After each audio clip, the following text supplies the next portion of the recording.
S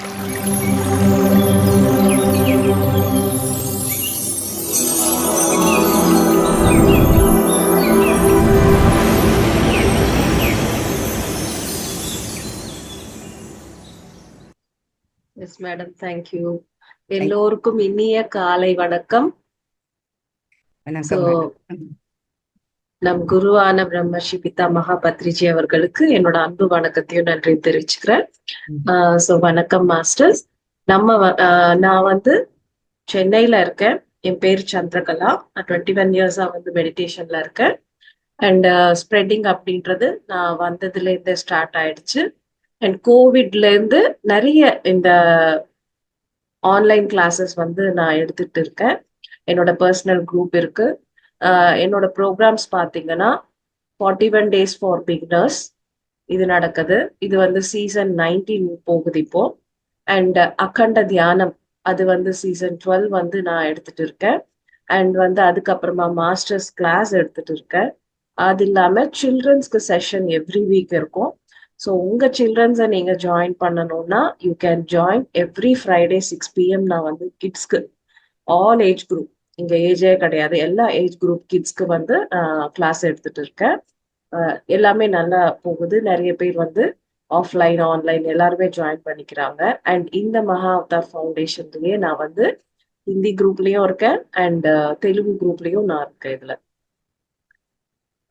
அங்கேயும் நான் வந்து டீச் பண்ணிட்டு இருக்கேன். Yes, coming to our topic. இன்னைக்கு டாபிக் அப்படின்றது அற்புதமான டாபிக். பத்ரிஜி ஃபர்ஸ்ட் சொல்ற விஷயம், யாருக்காவது புதுசா அவங்க வந்து பார்த்தாங்கன்னா அவங்க சொல்ற ஃபர்ஸ்ட் விஷயம் என்னன்னா இதுதான். நீ ஒரு மனிதனா இருக்கணும் அப்படின்னா ஃபர்ஸ்ட் சைவ உணவாளரா நீ இருக்கணும். அதுக்கப்புறமா தான் மற்ற விஷயங்கள் எல்லாமே. நீ சைவ உணவுல இருந்தாதான் நீ ஒரு மனிதனாக கருதப்படுவாய் அப்படின்னு வந்து ரொம்ப அழகா சொல்லுவாரு. எல்லாருக்குமே ஃபர்ஸ்ட் அதுதான் ப்ரிஃபர் பண்ணுவார். நீ மெடிடேஷன் பண்ணு அப்படின்றது கூட செகண்டரியா தான் அவர் சொல்லுவார். First each and every one should be a vegetarian அப்படின்னு தான் சொல்லுவார். இங்க வந்து நம்ம வெஜிடேரியன் ஃபுட் அப்படின்றது என்ன அப்படின்னு நிறைய விஷயங்கள் தெரியும். ஸோ இந்த உடல் அமைப்பு, நம்மளோட உடல் அமைப்பு பார்த்தோம்னா பயாலாஜிக்கலி நம்ம டேர்ம் சொல்லும் போது என்ன சொல்லுவாங்கன்னா ஹெர்பிவோரஸ் அனிமல் அப்படின்னு சொல்லுவோம். Human beings are herbivorous animal அப்படின்னு தான் பயாலஜிக்கல் டேர்ம். அப்படின்னா ஹெர்பிவோரஸ் அப்படின்னா நம்ம கிரீன்ஸ், சாத்விக உணவு, கிரீன்ஸ் சொல்றதை விட சாத்விக உணவு சாப்பிடக்கூடிய அந்த தன்மை உள்ளதுதான் இந்த உடல். இப்போ வந்து இந்த உடலோட அமைப்பே அப்படிதான் இருக்கு. நம்மளோட டைஜஸ்டிவ் சிஸ்டம் பாத்தீங்கன்னா சம் மீட்டர்ஸ் இருக்கு. மீட்டர்ஸ்க்கு அந்த டைஜஸ்டிவ் சிஸ்டம் ஓடும். ஸோ இத்தனை மீட்டர்ஸ்ல ஒரு அந்த நம்ம சாப்பிட்ட பொருள் போயிட்டு ஜீரணம் ஆகணும் அப்படின்னா அது சாத்விக உணவு சாப்பிடும் போதுதான் ஆகும். இப்போ வந்து first food is Satwik food. Satwik food அப்படின்னா என்ன தெரிஞ்சுக்கலாம். சாத்விக் ஃபுட் அப்படின்னா uncooked fresh vegetables, fresh fruits, இதுதான் ஃபர்ஸ்ட் சாத்விக் ஃபுட்ல வர ஃபர்ஸ்ட் திங்ஸ். அதுக்கப்புறம் தான் குக்டு ஃபுட் வருது.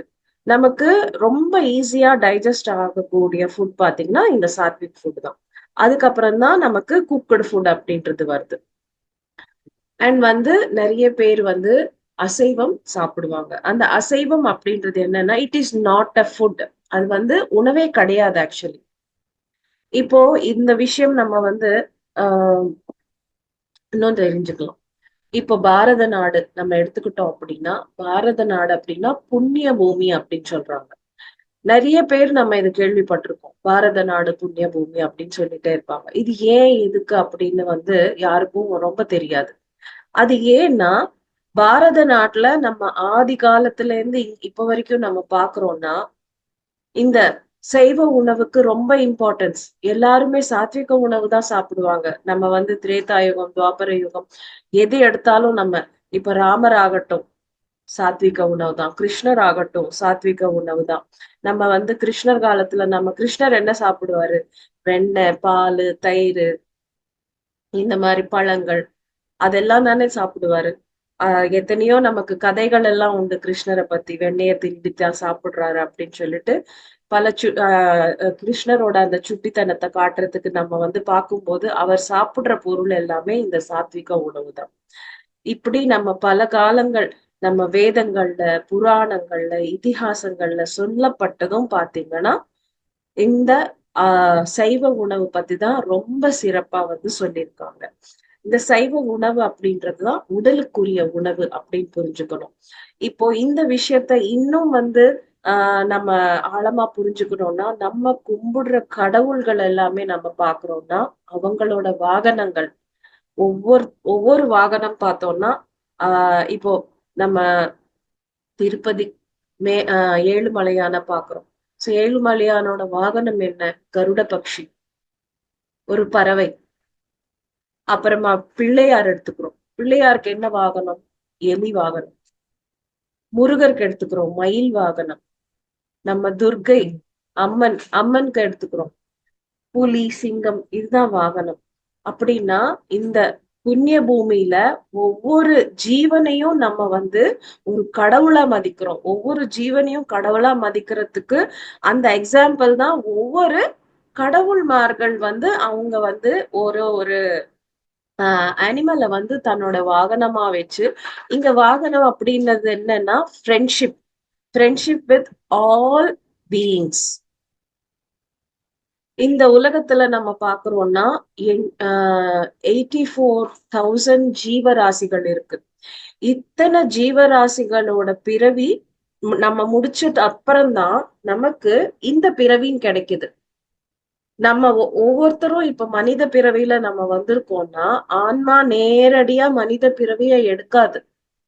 இந்த 84,000 ஜீவராசிகள் இருக்குன்னா அத்தனை பிறவிகள் நம்ம எடுத்திருக்கோம். நம்மளும் ஒரு பூச்சியாக, ஒரு புழுவாக, ஒரு கோழியால, ஒரு ஒரு ஆடாக, இந்த மாதிரி ஒவ்வொரு ஜீவனாக நம்ம பிறந்து அங்க நம்ம வந்து நம்மளோட என்ன சொல்றது எவல்யூஷன். இந்த எவல்யூஷன்ல நம்ம வந்து கொஞ்சம் கொஞ்சமா அவ்வளோ பிறவிகள் முடிச்சுதான் இந்த மனித பிறவி அப்படின்றது கிடைக்குது. சோ இந்த மனித பிறவி அப்படின்றது அகைன் என்னன்னா எலிஜிபிள் ஃபார் ஸ்பிரிச்சுவாலிட்டி. நீங்க முக்தி அடையறதுக்கு எலிஜிபிலிட்டி இந்த பிறவில தான் வருது. இப்போ ஒரு எந்த ஒரு அனிமலா இருந்தாலும் அந்த அனிமலுக்கு முக்தி அப்படின்றது கிடையாது. ரொம்ப ரேர் கேசஸ்ல ஒரு சில ஸ்டோரிஸ்ல நம்ம கேள்விப்பட்டிருக்கோம். But very rare cases. அந்த முக்த நிலைக்கு நம்ம எலிஜிபிலிட்டி நமக்கு வருது இந்த மனித பிறவில. சோ இந்த மனித பிறவி எடுத்து திரும்ப நம்ம ஹிம்சையில இருக்கோம். நிறைய பேர் இந்த அசைவம் அப்படின்றது என்னன்னா அது ஜீவ ஹிம்சை. அது உணவே கிடையாது. இப்போ நம்ம எப்படி இந்த மனித உடல்ல நம்ம வாழ்றோமோ, ஒவ்வொரு பிராணி கூட ஒவ்வொரு உயிரினமா ஒவ்வொரு உடல்ல இருக்கு. ஒரு எலியாகவோ, பூனையாகவோ, ஒரு நாயாகவோ, கோழியாகவோ, ஆடாகவோ, மாடாகவோ ஒவ்வொரு ஜீவனும் ஒவ்வொரு உயிருக்குள்ள இருக்கு. நாம இந்த உடலுக்குள்ள இருக்கோம். மனித உடலுக்குள்ள இருக்கோம். அது மிருக உடலுக்குள்ள இருக்கு. அவ்வளவுதான் டிஃபரன்ஸ். ஆனா நம்ம வந்து இந்த புண்ணிய பூமின்னு சொல்றதுக்கு ஃபர்ஸ்ட் ரீசன் வந்து நம்ம இந்த ஜீவன்களுக்கு நம்ம அந்த ஒரு இம்பார்ட்டன்ஸ் கொடுக்குறோம். அதை நம்ம ஃப்ரெண்ட்ஷிப்பா பாக்குறோம். நம்ம தாத்தா பாட்டி காலத்துல எல்லாம் பாத்தீங்கன்னா நம்ம வீட்லயே ஆடு, மாடு, கோழி இது எல்லாமே வளர்ப்பாங்க. ஆஹ் வீட்லயே வந்து பசுவை வளர்ப்பாங்க. அந்த அந்த பசுமாட்டோட பால் தான் வந்து வீட்டுல எல்லாருமே வந்து யூஸ் பண்ணுவாங்க. ஒவ்வொரு வீட்டுக்கும் ஒரு பசுமாடு இருக்கும். ஒவ்வொரு வீட்டுக்கும் குதிரை இருக்கும். ஒவ்வொரு வீட்டுக்கும் இந்த மாதிரி அவங்க விலங்குகளோட அந்த ஃப்ரெண்ட்ஷிப் இருக்கும் அவங்களுக்கு. இப்போ இந்த காலத்துல எல்லாமே வந்து ரிவர்ஸ் ஆயிடுச்சு.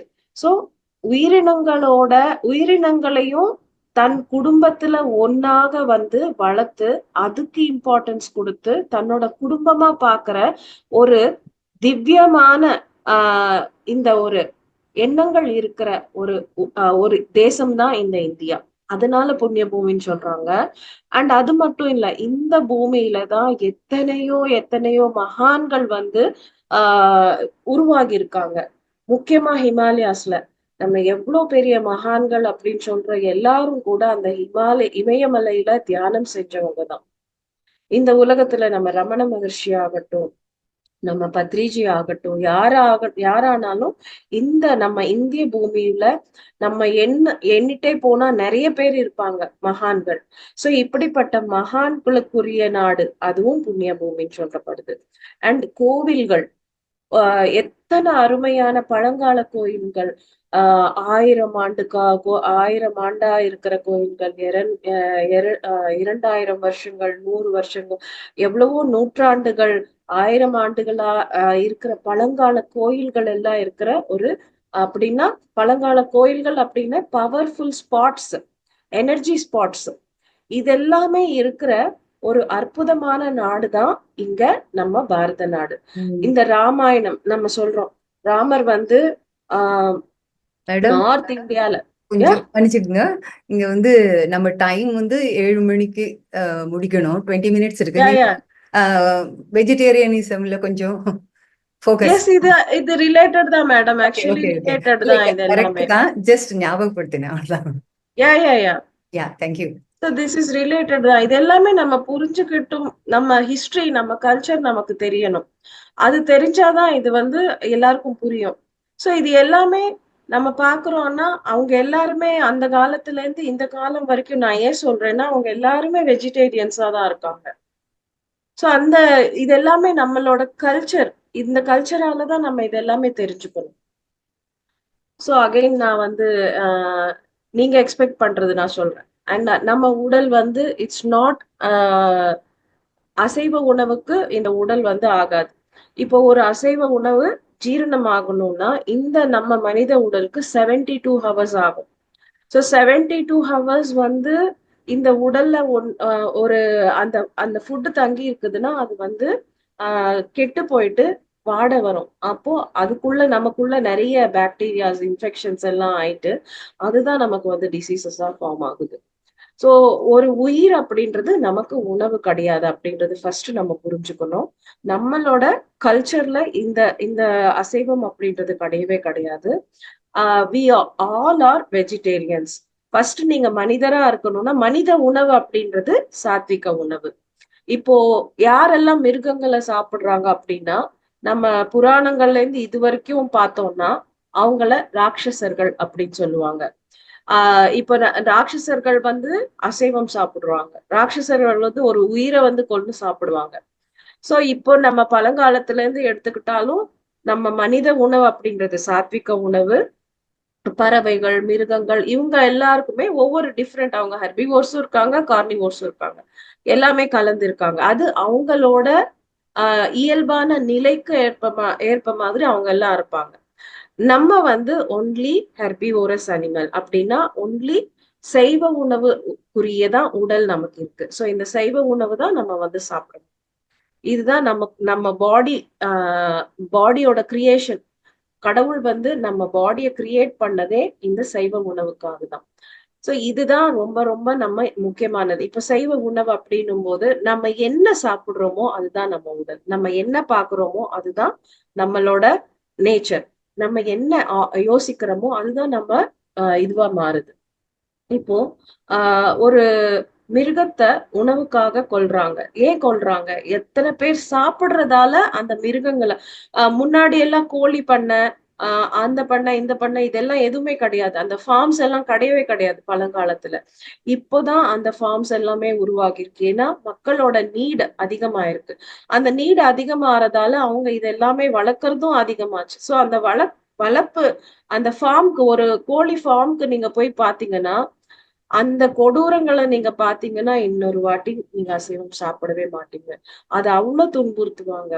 அது வந்து அது நல்லா வந்து குண்டா வளரணும்னு சொல்லிட்டு அதுக்கு மருந்து கொடுக்கறது, இன்ஜெக்ஷன்ஸ் கொடுக்கறது, இப்படி பல விஷயங்கள் நடக்குது. இதெல்லாம் என்னது? Again chemical. இப்ப வந்து நீங்க எல்லாருமே சாப்பிடுறவங்க என்ன சொல்லுவாங்க? அது புரோட்டீன்னு சொல்லுவாங்க. அது புரோட்டீனா எப்படி உருவாகிச்சு? ஒரு கோழி சாப்பிடுறது என்னன்னு நம்ம பார்த்தோம்னா சீட்ஸ், எல்லா வகையான சீட்ஸ் தான் ஒரு கோழி சாப்பிடுது. அப்புறமா வந்து இப்போ ஆடு எடுத்துக்கிட்டோம். ஆடு என்ன சாப்பிடுது? புல்லுதான் சாப்பிடுது. இப்போ அது சாப்பிடுற அந்த விஷயத்துல இருந்து தானே அது புரோட்டீனா உருவாகிச்சு. இப்போ நம்ம டைரக்டா நம்ம சீட்ஸ் எடுத்துக்கலாமே. நம்ம டைரக்டா சீட்ஸ் எடுத்துக்கும் போது அந்த ஒரு எனர்ஜி நமக்கு வரும். அந்த புரோட்டீன் நமக்கு வரும். டைரக்டா நம்ம வந்து கிரீன்ஸ் எடுத்துக்கும் போது அந்த ஆர்ட்க்கு வந்த அந்த ஒரு புரோட்டீன் எனர்ஜிஸ் நமக்கு வருது. சோ நம்ம அது புரியாம அந்த கோழி, அந்த ஆடு சாப்பிடுற உணவுகள்ல இருந்து தானே அந்த புரோட்டீனா மாறி இருக்கு. சோ ஒரு உயிர வந்து கொல்லும்போது என்ன ஆகுது? அது ஒரு டெட் பாடியா ஃபார்ம் ஆகுது. அது ஒரு டெட் பாடியா ஃபார்ம் ஆகும்போது, இப்போ வந்து டெட் பாடிய நம்ம சாப்பிடுறதுக்கு நம்ம வயிறு வந்து ஒரு கிரேவ்யார்ட் கிடையாது. இது ஒரு ஸ்மசானம் சொல்லுவோம் இல்லையா? அது கிடையாது. உணவு அப்படின்றது நம்ம சாத்விக உணவு மட்டும் தான். சோ இது நெறைய விஷயங்கள் இருக்கு.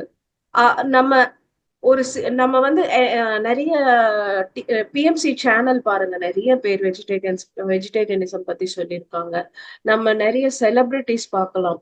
ஆ விராட் கோலி, அனுஷ்கா சர்மா, ஆ வேற எனக்கு பேரு டக்குன்னு ஞாபகம் வரல. நெறைய ஸ்போர்ட்ஸ் மேன், நெறைய செலிபிரிட்டீஸ், அமிதாப் பச்சன் இவங்க எல்லாம் பார்த்தோம்னா, கம்ப்ளீட் சைவ உணவாளர்கள். அண்ட் நமக்கு அ பார்த்தோம்னா இந்தியாவுல ஜெயினிசம் சொல்றோம். ஜெயின்ஸ் வந்து முக்கியமா வெஜிடேரியனிசம்க்கு அவங்க உயிரை விடுவாங்க.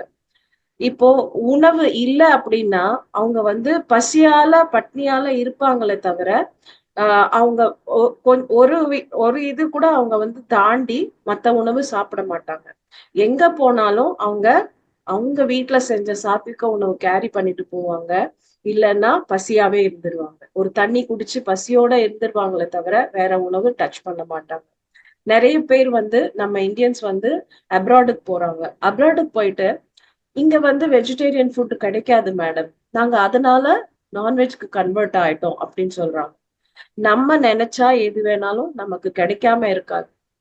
நெறைய பேரு செலிபிரிட்டீஸ் என்ன பண்றாங்கன்னா, அவங்களே தன்னோட ஃப்ரெஷ் வெஜிடபிள் கார்டன்ஸ வந்து உருவாக்கிட்டு, அவங்க வெஜிடபிள்ஸ் அவங்களே வந்து வெஜிடபிள்ஸு, ஃப்ரூட்ஸ வந்து அவங்களே இது பண்ணிட்டு, அவங்க அவங்க வீட்டுக்கு தேவையானது அவங்களே பண்ணிட்டு சாப்பிடுறாங்க. நமக்கு ஞானம் இருந்தா, அந்த வழி எப்படியாவது பொறக்கும். நான் பியூர் வெஜிடேரியனா இருக்கணும். நான் ப்ராப்பரா இருக்கேன். அண்ட் வந்து ஃபர்ஸ்ட் நம்ம வெஜிடேரியனிசம்க்கு வந்தா தான் ஸ்பிரிச்சுவாலிட்டி நமக்கு புரியும். நம்ம ஸ்பிரிச்சுவல் பெர்சன்ஸா ஆக முடியும். முக்திக்கு நம்ம வந்து எலிஜிபிள் ஆக முடியும். மத்தபடி நீங்க அசைவம் சாப்பிடும்போது நான் இப்ப என்ன சொன்னேன், அசைவம் அப்படின்றது மிருக உணவு. மிருக உணவு இல்லன்னா ராட்சச உணவு அப்படின்னு சொல்றோம். சோ அந்த ராட்சச உணவு சாப்பிடும்போது நமக்கும் அதே ராட்சச குணங்கள் தான் வருது. நமக்கும் அதே மிருக குணங்கள் தான் வருது. இப்ப நெறைய பேர் வந்து ஆஹ் நல்ல பொறுமையா, நல்ல ஒரு அமைதியா, நல்ல ஒரு இதுவா இருக்காங்க அப்படின்னு பார்க்கும்போது, அவங்களோட உணவு கம்பல்சரி வெஜ் ஃபுட்டா தான் இருக்கும். கம்பல்சரி சாத்விக உணவா தான் இருக்கும். நம்ம எத்தனையோ மகான்கள், புத்தர்லேருந்து எல்லா மகான்கள் நம்ம பார்க்கிறோம்னா, எல்லாருமே சாத்விக உணவாளர்கள் தான். இன்னும் சொல்லணும்னா, யோகிகள் எல்லாமே ஒரு வேளை தான் சாப்பிடுவாங்க. ஒரு சாத்விக உணவு ஒரு வேளை சாப்பிட்டாலே பசி அப்படின்றது இருக்காது. பசின்றது என்னன்னா, இந்த உடலுக்கு ஆஹ் உணவு சாப்பிடணும். வாழ்றதுக்கு சாப்பிடணுமே தவிர, சாப்பிடுறதுக்கு வாழக்கூடாது. நம்ம உணவு இந்த உடலுக்கு இந்த உணவு அப்படின்றது தேவை. அதனால ஒருவேளை சாத்விக உணவு சாப்பிட்டு யோகிகள் எல்லாமே பல நாட்கள் வந்து தியானத்துல இருக்கிறது நம்ம பார்த்துட்டு தான் இருக்கோம்.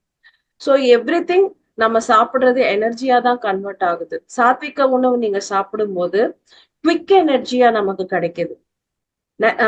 உடனே வந்து ஜீரணம் ஆகுது. வித்தின் ஃபியூ என்ன சொல்லணும், ஒரு ஹாஃப் அன் அவர் டு 1 ஹவர்க்குள்ள அது ஜீரணம் ஆயிடும். அது உடனே எனர்ஜி கன்வர்ஷன் ஆயிடும். சோ இப்படி நமக்கு எனர்ஜி ஈஸியா கிடைக்கும் போது நம்ம ஏன் ஒரு மிருகத்தை கொன்னு, அது பாவம். கர்ம சித்தாந்த பிரகாரம் நம்ம எடுத்துக்கிட்டோம்னா ஒரு உயிரை வந்து துன்புறுத்துறது பாவம் அப்படின்றோம். நம்ம வந்து மனசாலையோ எண்ணத்தாலேயோ இல்ல வார்த்தையாலேயோ யாரையும் துன்புறுத்த கூடாது, இம்சை கூடாது அப்படின்னு வந்து நம்ம சொல்றோம். சோ இம்சையே கூடாது அப்படின்னும் போது உணவுக்காக ஒரு உயிரை கொல்லும் போது அது மகா இம்சை. உலகத்திலேயே இருக்கிறதுலயே எல்லா ஹிம்சையில பெரிய ஹிம்சை என்னன்னா ஒரு உயிரை வந்து கொல்றது. இப்போ நம்ம வந்து ஒருத்தரை ஒரு மனிதனை கொன்னுட்டா மர்டர் அப்படின்னு சொல்றோம், ஜெயில போடுறோம், தூக்குக்கு தண்டனை அப்படின்றோம், கைதியா மாத்துறோம், அப்படியெல்லாம் சொல்றோம். பட் ஆனா ஒரு ஜீவனை கொல்லும் போது அது ஏன் மர்டர் அப்படின்னு சொல்ல மாட்டேங்கிறாங்க. ஏன்னா அதுக்கு வாய் இல்லை. அது நம்மளை விட கொஞ்சம் குறைந்த நிலையில இருக்கு. எவல்யூஷன் தியரியில அது வந்து நம்மளை விட கம்மியா இருக்கு. அதை எது பண்ணாலும் கேக்குறவங்க யாரும் இல்லை. அதனால இது எல்லாமே வந்து நிறைய ரீசன்ஸ். இன்னும் நம்ம வந்து தியானத்துக்கு வந்திருக்கோம், நம்ம ஆன்மீகத்துல முன்னேறணும், ஆன்ம நிலையால நம்ம வந்து முன்னேறோம் அப்படின்னா கட்டாயமா 100% இல்ல 1000% நம்ம சாத்விக உணவு தான் சாப்பிடணும். இந்த சாத்விக உணவு சாப்பிடும் போதுதான் உடல் மனமும் சாத்வீகமாக இருக்கும். தியான சாதனைக்கு இந்த உடல் வந்து கோஆபரேட் பண்ணும். நம்ம வந்து ஆன்ம நிலையிலையும் உயர முடியும், ஞானமும் நமக்கு வளரும். ஒரு பாவத்துல இருந்துட்டு நம்ம புண்ணியத்தை சம்பாதிக்க முடியாது. நீங்க வந்து பாவம் பண்ணிட்ட, இன்னும் சொல்லணும்னா நிறைய பேரு கோவிலுக்கு போகணும், பூஜை இருக்கு, பண்டிகை இருக்கு அப்படின்ற நாளுக்கு அசைவம் சாப்பிட மாட்டாங்க. அப்ப அவங்களுக்கே தெரியுது அது சாப்பிட்டா அது பாவம், அந்த பாவத்தோட கோவிலுக்கு போக கூடாது. நம்ம வந்து யாராச்சும் இந்த மாதிரி ஒகேஷன்ஸ்ல பாத்தீங்கன்னா தலைக்கு குளிச்சுட்டு எதுவும் சாப்பிடாம 24 ஹவர்ஸ் இல்ல 36 ஹவர்ஸ் அசைவம் சாப்பிடாம நல்ல தலைக்கு குளிச்சுட்டு புது ட்ரெஸ் போட்டுட்டு தான் கோவிலுக்கு போவாங்க. அப்ப அவங்களுக்கே தெரியுது இல்ல இது பாவம், இந்த பாவம் செஞ்சுட்டு நம்ம கோயிலுக்கு போய் கும்பிடக்கூடாது அப்படின்னு தெரியுது. பட் ஆனாலும் எல்லாம் எடுத்துக்கிறாங்க. சோ நம்ம எல்லாரும் புரிஞ்சுக்க வேண்டியது என்னன்னா, அசைவம் அப்படின்றது அது உணவே கிடையாது. உணவே கிடையாத விஷயத்த இந்த உடலுக்கு கொடுத்து இந்த உடலை பாழாக்க கூடாது. நம்ம உடலை எவ்வளவு அருமையா இந்த சாத்விக உணவால பாதுகாக்கிறோமோ அவ்வளவு நாள் இளமையா ரொம்ப நாள் நம்ம வந்து வாழ முடியும். அசைவ உணவால நமக்கு ஏஜிங் கூட வந்து ஜாஸ்தி ஆயிடும், ஏஜிங் ஜாஸ்தி ஆகும். அதே நேரத்துல சீக்கிரமா டிசீசஸ் வருது, சின்ன வயசுலயே டிசீசஸ் வருதும், சின்ன வயசுலயே இறந்து போகிறதும், இது எல்லாமே நிறைய நடக்குது. சோ நிறைய பேர் அசைவம் சாப்பிடுறவங்களே பாத்தீங்கன்னா ஆஃப்டர் 60 சாப்பிட மாட்டாங்க. ஏன்னா இவ்வளவு நாள் சாப்பிட்டுட்டு இது மேல ஜீரணம் ஆகாது, அதனால சாப்பிட மாட்டேன், நான் விட்டுட்டேன் அப்படின்னு சொல்லுவாங்க. எல்லாமே எல்லாருக்கும் தெரியுது அது வந்து உடலுக்கு ஆகாது, அது வந்து பாவம், அதால பாவ கர்மாக்கள் வருது, அதால நம்ம உடலுக்கு நல்லதில்ல, மனசுக்கு நல்லதில்ல. ஒரு மிருகத்தை சாப்பிடும் போது அந்த மிருக குணம் தான் நமக்கும் இருக்கும். அண்ட் வந்து ஒரு மிருகத்தை கொல்லும் போது, இந்த உணவுக்காக கொல்லும் போது பார்க்கணும். அப்ப பார்க்கும்போது அது எவ்வளவு பயப்படுது, அந்த ஃபியர் அப்படின்றது எவ்வளவு உருவாகுது அதுக்குள்ள. ஒரு ஃபியர் எனர்ஜி அப்படின்றது என்ன, அது ஒரு விஷம் தான். ஒரு ஃபியர் எனர்ஜி அப்படின்றது ஒரு அதிகமான விஷ விஷ டாக்ஸின்ஸ், அந்த டாக்ஸின்ஸை உருவாக்குது. அதே நேரத்துல அது வந்து இன்னும் வாழணும் அப்படின்ற அந்த ஆசையில என்ன கொல்றவன் என்ன இப்படி கொல்றாங்களே, என்னோட உயிர் இதுக்குள்ள போயிடுதே, என்னோட குழந்தைய விட்டுட்டு போறேனே, ஃபேமிலிய விட்டுட்டு போறேனே, அந்த எமோஷன்ஸ், அந்த எமோஷன்ஸோட சாகுது, அந்த பயத்தோட சாகுது. இது எல்லாமே ஒரு டாக்ஸின்ஸா அந்த ஒரு உடலுக்குள்ள, அந்த டெட் பாடிக்குள்ள தங்குது. சோ அந்த டாக்ஸின்ஸ் இருக்கு. இதெல்லாம் இந்த எமோஷன்ஸால டாக்ஸின்ஸும் உருவாகுதாங்க. புரோட்டீன் அதோட இருக்கு. புரோட்டீன் சேர்ந்தா மட்டும் போதுமா? நீங்க வந்து புரோட்டீன் சொல்லிட்டு இந்த உணர்வுகள், அந்த தேவையில்லாத உணர்வுகள், பயத்தை, அந்த டாக்ஸின்ஸ் இருக்கிற அந்த அந்த உயிரை வந்து சாப்பிடுறீங்க.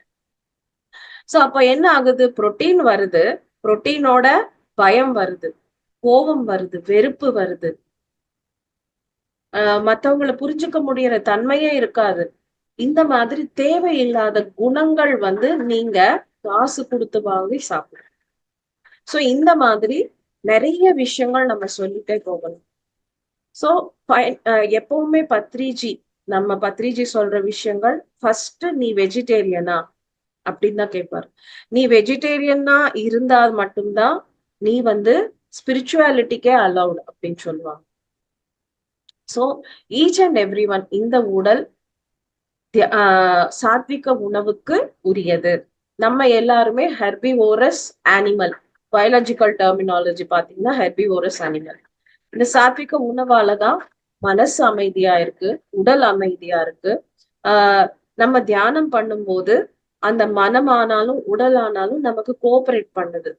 நம்ம தேவையில்லாம அதிகமா சாப்பிட்டாலும் கூட நமக்கு தியானத்துல உட்கார முடியாது. நம்ம எப்போ என்ன சொல்லுவோம், சாப்பிட்ட உடனே உட்காராதீங்க, தியானத்துல உட்கார்ந்தா முடியாதுன்னு சொல்லுவோம். சோ இந்த மாதிரி ஏர்லி மார்னிங்ஸ் நம்ம நல்ல எம்டி ஸ்டமக்கோட நம்ம இருக்கும்போது தியானம் எவ்வளவு அருமையா அமையுது. அதுவே நம்ம சாப்பிட்டு உட்காரும் போது என்ன ஆகுது, நல்ல தூக்கம் தான் வரும், தூங்கிடுவோம். சோ அந்த எம்டி ஸ்டமக் ஃபாஸ்டிங் ரொம்ப ரொம்ப இம்பார்ட்டன்ட்.